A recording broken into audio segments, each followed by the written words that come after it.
Film Warkop itu judulnya Setan Kredit. Nggak jelas banget kan? Setan kredit. Ini setan kredit apaan? Tuyul second. Ini kan nggak jelas banget kan?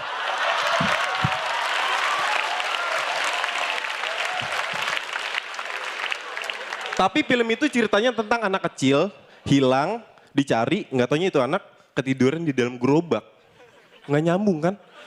Setan kredit, anak hilang. Ya ampun. Ini kalau misalnya bikin materi nggak nyambung, film nggak nyambung mah gue juga bisa. Jadi filmnya ceritanya cerita cinta di sekolah. Tapi ceritanya tentang ada orang pacaran di sekolah. Nyambung ya? Jadi yang nggak nyambung apa? Materi gue.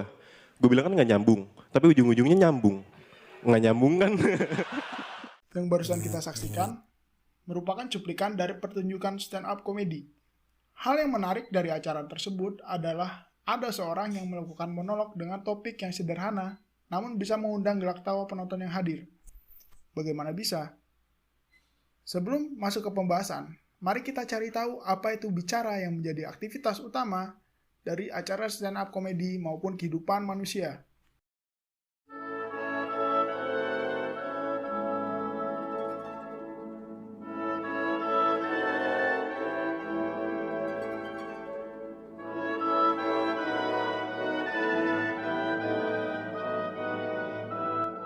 Bicara.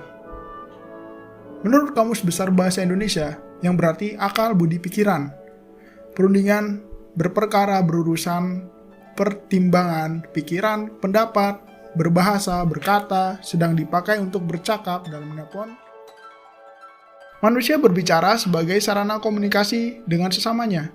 Manusia memiliki kompleksitas yang tinggi dalam berkomunikasi, sebanding lurus dengan besarnya kebutuhan dan tingginya kerumitan aktivitas manusia yang bisa kita lihat dengan munculnya kosakata-kosakata yang agak rumit untuk mendefinisikan sebuah keadaan. Kita ambil contoh, di dalam bidang psikologi, kita bisa menemukan anemoia, yaitu sebuah keadaan nostalgia pada hal yang tidak pernah kita alami.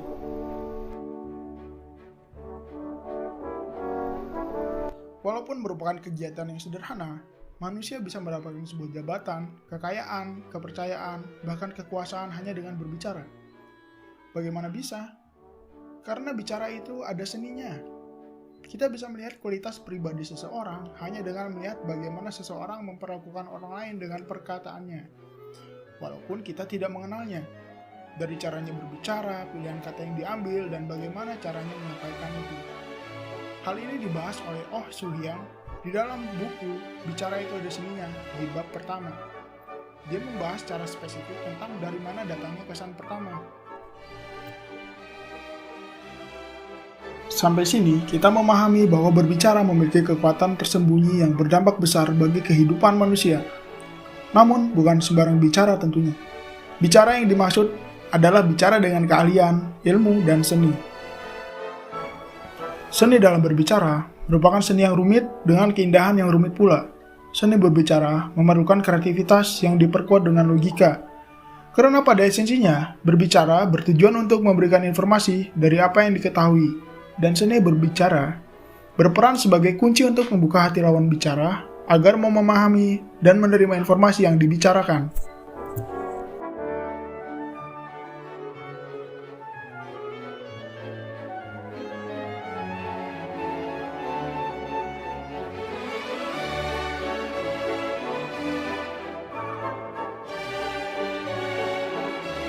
Seni dan ilmu berbicara menjadi sangat penting bagi manusia seiring dengan usia dan melebarnya jangkauan sosial yang dimilikinya. Kemampuan bicara yang baik menjadi sebuah kebutuhan, karena apa yang dibicarakan tidak selalu bisa diterima oleh semua orang walaupun apa yang kita bicarakan benar. Kita harus menyadari bahwa jalan kehidupan manusia yang berbeda akan menciptakan pola pikir yang berbeda juga di setiap orangnya. Sehingga untuk menjangkau mereka, kita harus memiliki jiwa seni yang tinggi untuk mengkreasikan kata-kata yang indah sehingga bisa diterima oleh orang yang banyak.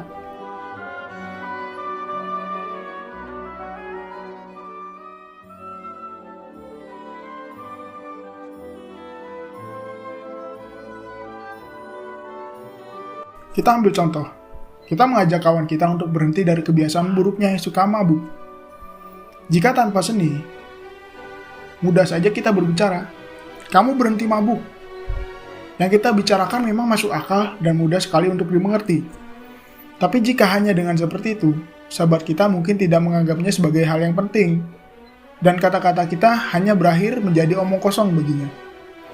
Berbeda jika kita menambahkan sedikit seni dengan permainan logika seperti, Bro, kalau saya lagi berada dalam keadaan yang mengancam hidup saya, apakah kamu mau membantu saya untuk keluar dari masalah itu? sangat kemungkinan besar, ia akan menjawab, Tentu saja, kamu sudah saya anggap sebagai saudara saya sendiri. Kalau kamu sendiri bagaimana? dan kita bisa menjawab dengan, Tentu saja, dan untuk membuktikannya, saya memohon agar kamu meninggalkan kebiasaan mabukmu. Kamu itu tidak selalu dikelilingi orang-orang yang baik. Saat kamu kehilangan kesadaranmu, saya yakin kamu paham resiko itu dan resiko kesehatan yang ditimbulkannya. memang rumit, tapi bisa dijamin sahabat kita akan mempertimbangkan apa yang kita katakan. Jika kita ketuk pintu hatinya dengan gaya bicara yang berseni, dengan logika yang menarik minatnya.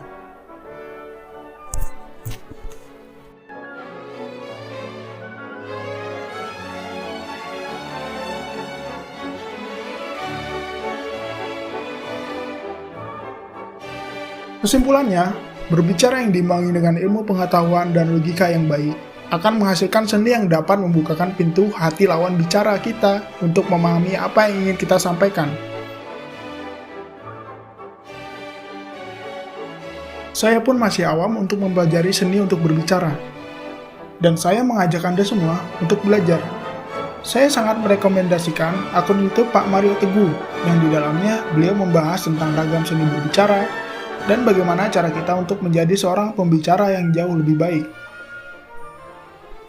Saya kira cukup sekian pembahasan dari saya. Terima kasih. Wassalamualaikum warahmatullahi wabarakatuh.